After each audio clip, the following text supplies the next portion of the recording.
Part 3 of London in World War II, GCSE History Warfare. We're on the historic environment, which is looking at the City of London, of course. And today we're going to very quickly do some revision on the impact of the Blitz on civilian life in London. We're going to look at shelters, disasters, as well as one or two that you perhaps ought to be aware of. And then finally just touch on the morale of civilians. So, we already know that the government introduced a range of measures to get people ready for German bombing raids during World War II. So we've already touched on, in part 1, on evacuation, blackout, air raid precaution. We've looked at the provision of Anderson and Morrison shelters too. And in the first few days of the Blitz in September 1940, the government also bans civilians from seeking shelter in the underground tube stations, but after some time, public demand did change the government's mind. There was a rethink, and citizens were allowed down in the underground. But stations were often crowded, conditions were very poor, there was a lack of basic sanitation, lighting, ventilation, etc. So the government did look to make some improvements. You have a couple of examples here that you could use. Firstly, at Aldwych Station, improvements were made, proper toilets were brought in, bunk beds were fitted, lighting was improved, the walls were painted white, wardens were also appointed to make sure that everyone behaved and there was good order. There was a ticket system started to stop queues forming, and even eventually this shelter had medical facilities, a small canteen and even a library. So, Aldwych Station is a good example of where there are improvements and developments. Another example would be Mickey's Shelter, organised by Mickey Davis in Stepney in East London. And Mickey's Shelters became quite famous. He formed a committee, took money from wealthy donors, and in return provided a shelter with doctors, medicine, clean.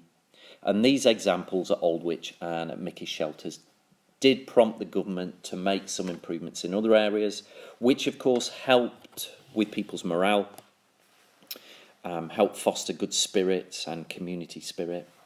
But of course the government had not built enough deep shelters to cope with the huge demand from Londoners, and therefore many still had to find their own refuge from the bombing in basements, in homes and businesses and at work. Now, being underground didn't necessarily mean that you're entirely safe. For example, 10th of September 1940, a German parachute mine landed on South Hallsville School, where hundreds of citizens who were homeless had been sheltering, and there were children there too waiting to be evacuated. Many died in this incident, and the government banned reporting of this incident for fear of the negative impact it would have on people's morale and spirits at that stage in the war. As well as this, also another example you might use is the 7th of March 1943 at Bethnal Green Station, underground station, where an air raid siren went off, causing people to queue outside the tube station there. But then an anti-aircraft rocket was fired nearby, and this loud noise caused chaos.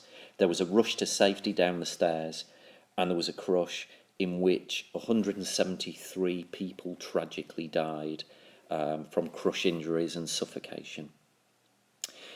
Moving on to morale a little bit, daily life obviously was hugely disrupted by the bombing. Unexploded bombs as well resulted in people becoming homeless too. There was rationing, so food and clothes were in short supply.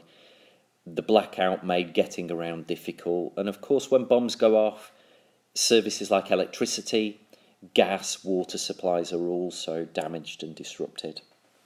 But life did go on. Londoners became very good at distracting themselves from the disruption to their daily life. Often this was through seeking out leisure and entertainment. So public houses were an important place to do this, where there would be music and singing and chat to keep people's spirits up. Others went to the theatre to see comedy plays, murder mysteries, again to be entertained, to be distracted from the war. Dance halls, the Astoria in London, a famous example, were very busy, particularly when the Americans came over in 1942 as well. They started to populate these dance halls. But church halls, factory canteens were also used at the weekend for dancing too.